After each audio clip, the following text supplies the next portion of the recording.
Good evening, and welcome to Digital Frontiers. Tonight, we delve into one of the most contentious and consequential questions of our time. What is the proper role, if any, for artificial intelligence in the world of journalism? This isn't merely a debate about technology. It is a profound negotiation between the promise of innovation and the preservation of integrity. To help us navigate this complex terrain, we have two distinguished guests. Dr. Eris Thorne, a leading media technologist, argues for the responsible integration of AI as a tool to enhance journalistic capabilities, and Leo Vance, a veteran investigative journalist who stands as a guardian of journalistic tradition, urging caution and prudence. Dr. Thorne, let's begin with you. How do you see AI reshaping the newsroom for the better? Thank you, Julian. I believe the prevailing narrative surrounding AI in journalism is fundamentally flawed. We're not discussing a replacement for human journalists, but rather a powerful augmentation of their abilities, a paradigm shift in how we approach the craft. Let's consider the practical realities. Journalists today are inundated with mundane, time-consuming tasks, transcribing hours of interviews, manually sifting through colossal public records, or monitoring social media for breaking news. These aren't the core functions of journalism. They're the laborious prerequisites. AI can automate these processes with breathtaking efficiency. This liberation of time and cognitive resources allows journalists to do what they do best: cultivate sources, conduct in-depth interviews, analyze complex narratives, and craft compelling stories that resonate on a human level. Beyond mere efficiency, AI unlocks entirely new frontiers of computational journalism. We can now analyze vast, intricate datasets that would be utterly impenetrable to the unassisted human mind. Imagine trying to uncover systemic corruption by manually cross-referencing thousands of pages of financial disclosures with political donations and voting records. A human could spend a lifetime on such a task and barely scratch the surface. An AI can identify patterns, anomalies, and potential leads within minutes, directing investigative journalists to precisely where the story might be. This isn't about replacing human intuition. It's about supercharging it with data-driven insights. Finally, on the matter of bias, an issue I know concerns Leo, it is true that AI models can inherit the biases present in their training data. However, let's not pretend that human journalists are paragons of objectivity. We all carry implicit cognitive biases that can unconsciously shape our reporting. A well-designed AI system, by contrast, can be audited, calibrated, and continuously improved to mitigate these known biases, potentially leading to fairer and more consistent reporting across the board. The ethical imperative, therefore, is not to reject this transformative technology out of fear, but to proactively build a robust framework of transparency, accountability, and human oversight. We must become the architects of its responsible use. Thank you, Dr. Thorne. A compelling case for AI as a catalyst for deeper, more efficient journalism. Leo, the floor is yours. What are the dangers you foresee on this digital frontier? Thank you, Julian. Dr. Thorne presents a vision of technological utopia that is, I concede, highly seductive. However, I believe it glosses over foundational ethical perils that could inflict irreparable damage on our profession and the public trust it precariously holds. My primary concern is what I call the accountability vacuum. Journalism, at its core, is a pact of trust between a news organization and its audience, underwritten by the principle of accountability. When we publish a story, we're putting our name and reputation on the line. Now, introduce an AI. If an AI-generated article contains a subtle but defamatory falsehood, who is legally and ethically culpable? Is it the journalist who clicked publish, the news organization that deployed the system, the third-party company that designed the algorithm, or the opaque algorithm itself? This ambiguity isn't a minor wrinkle to be ironed out. It's an existential threat to the very concept of journalistic responsibility. Without a clear chain of accountability, public trust will inevitably erode. This leads to my second point. the black box problem. Dr. Thorne speaks of auditing and calibrating these systems, but the reality of many advanced AI models is that their decision-making processes are fundamentally opaque, even to their creators. We input data, and it outputs a result, but the reasoning in between is a convoluted mess of weighted probabilities. Journalism isn't mere data processing. It's the application of human judgment, empathy, and contextual understanding. It's the intuition to know when a fact, though technically correct, is profoundly misleading without the proper context.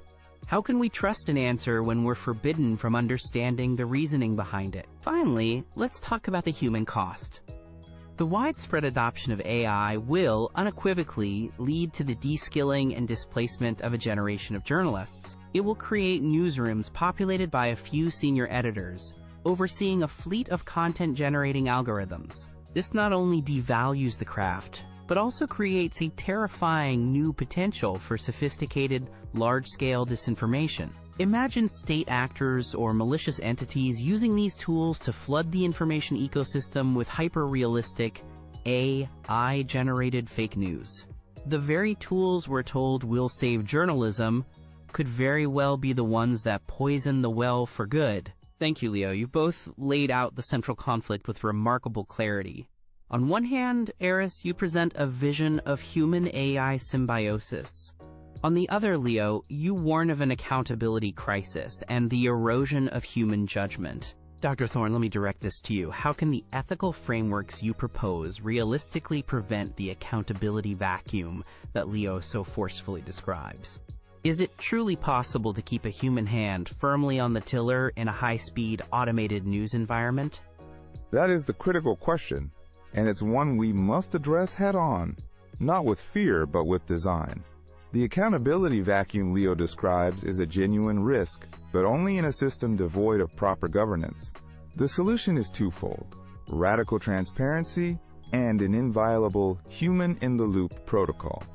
First, any content that is either generated or significantly assisted by AI must be unequivocally labeled as such. The audience has an absolute right to know how their news is being created. This is non-negotiable. Second, and more importantly, the human-in-the-loop model must be enshrined as a core ethical principle. This means that no AI-generated content, whether it's a draft article, a data visualization, or a social media update, goes public without final, affirmative approval from a qualified human editor. In this model, the accountability remains precisely where it has always been, with the editor and the publisher. The AI is a tool, no different in principle from a powerful camera, a vast database, or a wire service feed. The journalist wielding the tool is the one who bears the ultimate ethical and legal responsibility for the output. The suggestion that economic pressures will inevitably lead to the removal of this human oversight is, I think, a failure of imagination. It assumes that news organizations will prioritize marginal cost saving over their core asset, their credibility. The smart, sustainable path is to use AI to enhance quality, not just to cut corners. Leo, what is your response to that? Is a clear labeling system and a human-in-the-loop protocol a sufficient safeguard? Labeling is a necessary but woefully insufficient first step. It's a disclaimer, not a solution. As for the human-in-the-loop, I find the proposition idealistic, to the point of being naive, when confronted with the brutal economics of modern media. News is a high-speed, high-pressure environment. When the choice is between having a human editor painstakingly review an AI's work, or simply trusting the algorithm to get it right 99% of the time to beat a competitor, which path will a struggling news outlet choose over the long term? We're creating a system where the default will inevitably shift towards automation, and human oversight will become a rubber stamp. A formality to absolve the organization of liability rather than a genuine intellectual check. But let's pivot back to the more insidious problem, the one that labeling and oversight cannot fix: the loss of journalistic soul. Let me offer a concrete example. An AI is tasked with reporting on a factory closure. It could produce a factually perfect report. Company X is closing its plant in Townsville, resulting in the loss of 500 jobs. citing a 10% decrease in quarterly profits. Every word is true, but it misses everything that matters. It misses the human suffering, the generational impact on a town that depended on that factory, the quiet dignity of the workers, the ripple effect on local businesses. It reports the facts, but completely fails the truth. That is the fundamental disconnect. Journalism is about conveying meaning, not just information. And meaning is a deeply human construct. But Leo, isn't that a false dichotomy? The scenario you describe isn't one where AI replaces the journalist entirely. It's one where the AI handles the initial data gathering, the what, freeing up the human journalist to exclusively focus on the why and how. The AI provides the factual skeleton, and the journalist adds the flesh, blood, and soul. It's a collaborative process that allows for both factual accuracy and profound human storytelling.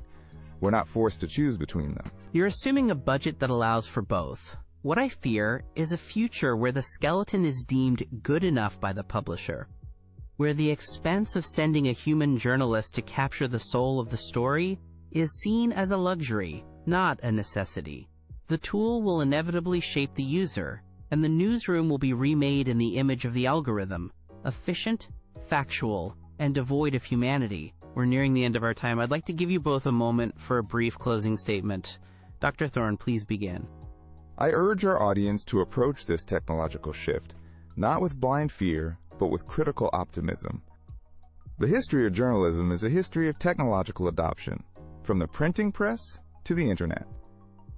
Each step was met with trepidation, yet each ultimately expanded our ability to inform the public. Clinging to outdated methods in a rapidly evolving digital world is the far greater risk to our profession's relevance. The only viable path forward is to courageously and ethically embrace these new tools, ensuring that a future of human-guided AI leads to a more robust, insightful, and resilient press. Thank you. And, Leo, your final thoughts? I want to close by appealing to first principles.